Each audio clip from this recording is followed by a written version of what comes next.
And then continue on the bandwagon, because there are several suffering teams going on right now. L.A. and New York, we just expect they'll figure it out and get better because they seem to have the players. But teams like New England, they just look bad already, and they're going to stay bad as far as I'm concerned. And Philly, while they looked better today against Colorado, they didn't play Caleb. They actually played three in the back for quite big parts of the game. And then the guy who came in for Caleb, Chris Albright, is the guy that gave away the second goal to a 10-man Colorado team. Adu did not play either. And I just hope that, Nowak realizes that he's the one that's going to get smacked around for all this. By the way, and McMath had another huge boo-boo and let in a goal as well. So Philly looks rough. New England looks rough. L.A. and New York, you suspect they'll fix things. But boy, did RSL school the hell out of New York as well the other day. Well, yeah, New England and Philly are sort of in the same bucket. They're definitely, New England has been in a rebuilding process for quite some time. Yeah. They got a new coach. He's going to step in, put his stamp on the team. You got to give him time. It's not going to be a fun season for New England, I don't think. No way. Of course, they could always pull it around. Who knows? But I think this season's going to be a little rough for them.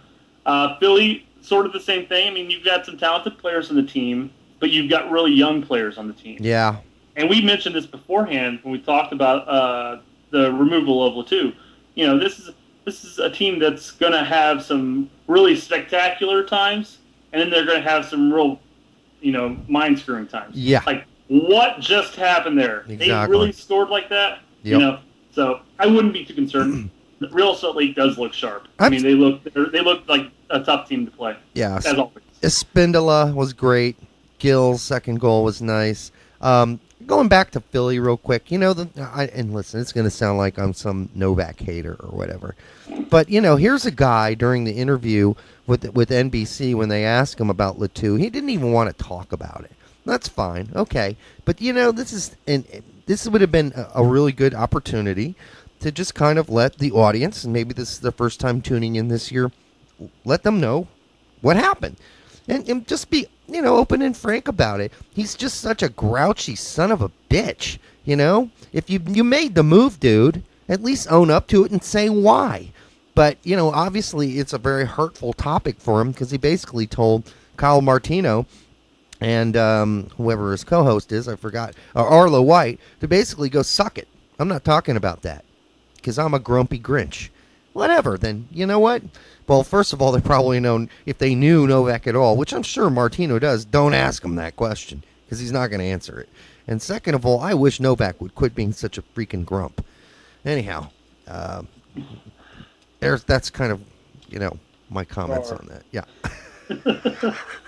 As usual. Oh, by the way, speaking of Philly, and I just wanted to finish off on this, their first game was a lot worse than their second one. So whatever Nowak did for the second game, which is play three in the back and kind of spread things out more, take Adu out, take Caleb out, which on the face of it looked like complete insanity. They did play better in that second game. And because that first game, it was ugly. I mean, they got their ass stomped. So by Portland. And Portland, by the way, looks like they're going to have a really good season as well. Can't hurt that they have all those fans. But Perlaza looked great. Boyd looks like the real thing with that header. I don't know if you saw it. But what, you mean against Philly? Yeah. Yeah, I saw that. That was great. I mean, it's great. And Jewsbury continues to play. He's very reliable in the middle. Quite underrated, if you ask me. Oh yeah, but he always has been, Yeah. Yeah, but it was just so obvious in that game. The Timbers were just the better team, and that eventually it would all show through. Although I have to say, it really looked like Philly just gave up after the first two goals. Just said, hopefully McMath really, steps up and stops the blunders, if you will. Again, another player. It's fitting Philly's MO. The whole, he'll have spectacular saves and then he'll fumble a play. Yeah. He's basically working himself out of the option of the Olympic squad. Looks more like that Hamid and Johnson have really got that nailed down. Yeah, I mean, it's just been rough. I mean, I know that he said it made him feel more confident when they got rid of Mondragon. But it can't really make you feel that, because then all the pressure is really on you when you blow 2 games in a row, 2 goals, 1 in each. I mean, that's got to be nerve-wracking, and it's got to affect a young kid's confidence. Now, if McMath was 30, it would have no effect on him whatsoever. But he's such a young kid. By the way, just an update, Brett. L.A. up on D.C. 1-0 here in the second half. WTF, my ticker isn't saying anything. Yeah, really? I had to refresh it. Yeah, you got to refresh that sucker all the time. Yeah, but it looks like, and I'm trying to figure out who scored, and I really can't. I guess it must have happened. Here's a nice comment by Jesse. I hope Beckham breaks his femur. Breaks his steamer? Yeah. His femur. That's what it says. Femur. F. Yeah. F. Oh, I thought you said steamer. Oh, and femur. I thought, wow, he's rich. He'll just buy another steamer. No, no big deal, All right. Oh, by the way, the other thing about Portland, they are fast. That is one fast team. All right, so we move on then. We move on because the other topic of the day today is Garber's 3 points for MLS success. I guess he gave a lengthy interview on the Grantland podcast. Is that Grant Wall's podcast? Grantland? I have no idea. I have a written episode of it, so I'm not even sure. You got Don on, so I guess. Well, yeah, then it has to be because Don doesn't talk to us average folks. Yeah.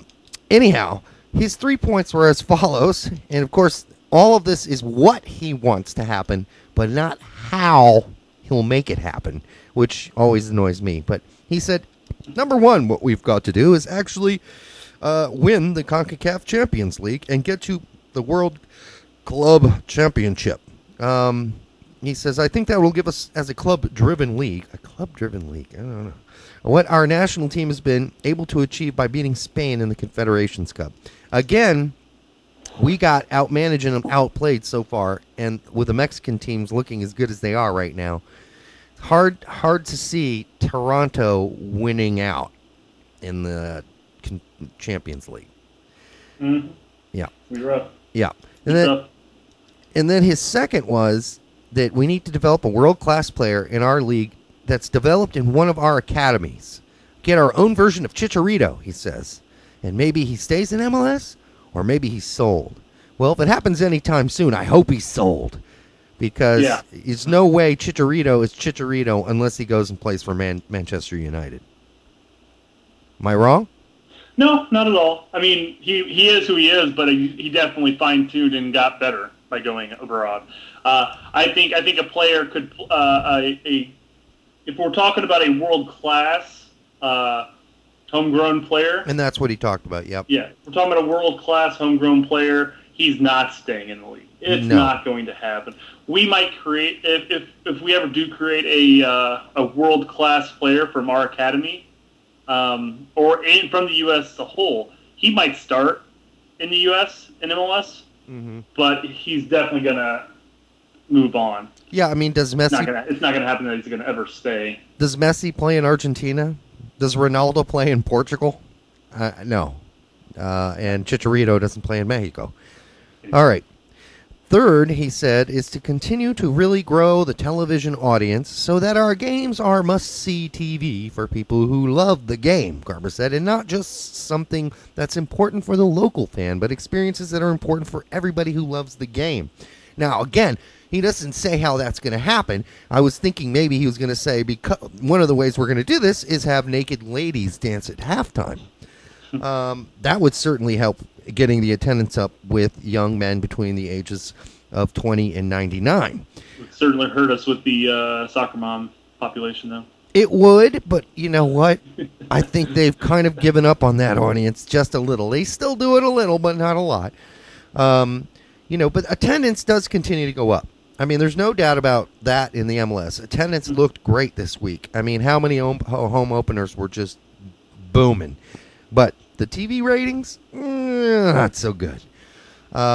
Which brings me actually to NBC's opening TV ratings, which were under 100,000 for their first broadcast, which you can attribute to a lot of things. Because frankly, Brett, I didn't even know how to find NBC Sports Network.